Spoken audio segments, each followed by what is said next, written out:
অবস্থা, বাড়িতে বেরোতে বেরোতে কি একটা ঘটনা ঘটে গেল রাস্তার মধ্যে, দেখো সব জ্যাম ট্যাম লেগে গেল।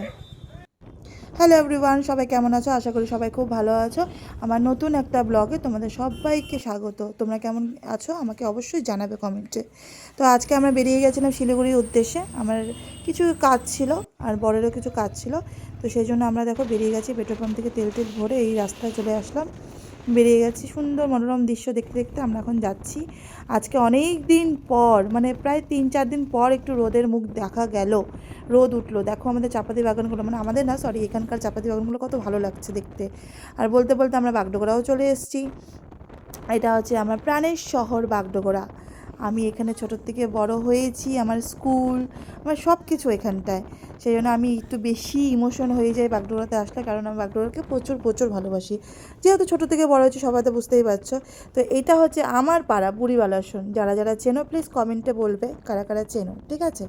এখানে আমি ছোটো থেকে বড় হয়েছি, এটা আমার পাড়া। তো এখানে আমাদের কলেজ ছিল। তো কথা বলতে বলতে দেখো চলে এসেছি। এই যে বললাম না কি ঘটনা ঘটে গেছিলো, দেখো রাস্তার মধ্যে একটা অ্যাক্সিডেন্ট হয়ে গেছিলো। কি অবস্থা বলো তো। আর শিলিগুড়ির জ্যাম, বাপরে বাপ, আজকে এত জ্যাম ছিল, এত জ্যাম ছিল, মানে কি বলবো, ধারণার বাইরে। তো এই জন্য দেখো আমরা চলে আসলাম। প্রথমে ভাবলাম আমরা একটু খাওয়া দাওয়া করে নিই, তারপরে আমরা মার্কেটে ঢুকবো। তো আমরা এখন খাওয়া দাওয়া করার জন্য চলে আসছি ফেমাস শিলিগুড়ির বরুণ হোটেল। অনেকেই চেনো হয়তো, আবার অনেকেই চেনো না। এখানকার খাওয়া দাওয়া এত টেস্টি, এত টেস্টি। এখানে শিলিগুড়ি মানে কলকাতার থেকে লোক পর্যন্ত এখানে এসে খাওয়া দাওয়া করছে। এই যে বরুণ হোটেল, খুব ভালো, মানে ঘরোয়া পদ্ধতিতে রান্নাবান্না হয় আর খুব টেস্টি রান্না হয়। যারা যারা এখানে এসেছো তারা কমেন্ট করে জানাবে, আর যারা আসুনি তারা অবশ্যই আসবে। তো আমরা অর্ডার করেছিলাম, আমি আর ছেলে মাংস অর্ডার করেছিলাম, মাটন। আর বর অর্ডার করেছিল হচ্ছে আর মাছ। তো খাবার তো খুব ভালো, আর প্রচণ্ড খিদে পেয়ে গেছিলো, তাই না ঝটাপট ঝটাপট আমি খেয়ে নিচ্ছিলাম। দেখো মাংসের কালারটা দেখো, জাস্ট ওয়াও, সেই কালার। তো এই খাওয়া দাওয়া শেষ করে আমরা বিধান মার্কেটে চলে আসছি। প্রাণের মানে আমার প্রচণ্ড প্রচণ্ড ফেভারিট একটা জায়গা বিধান মার্কেট, মানে অনেকেরই ফেভারিট আমি জানি। আর বিধান মার্কেটে জাস্ট দেখো ভিড়টা দেখো, মানে এখানে এমন কোনো দিনও এমন নেই যে এখানে ভিড় হয় না, সব দিনই ভিড় হয়। তো কথা বলতে বলতে দেখা চলে এসেছি। 200 টাকা সেল ভাই, আমরা গরিব মানুষ ভাই। আমরা এই 200 টাকা 100 টাকা জিনিসই পরি। যারা বড়লোক তারা বড়লোক জিনিস পরে, আমরা 200 টাকা জিনিস পরে ফুটানি মারি, বড় বড় ফুটানি মারি। তো এখানে নিয়ে নিয়েছি দেখো। তো এখন ফাইনালি আমি বাড়িতে চলে এসেছি। বাড়িতে চলে আসার পর অনেক অনেক জ্যাম ছিল, প্রচুর জ্যাম ছিল।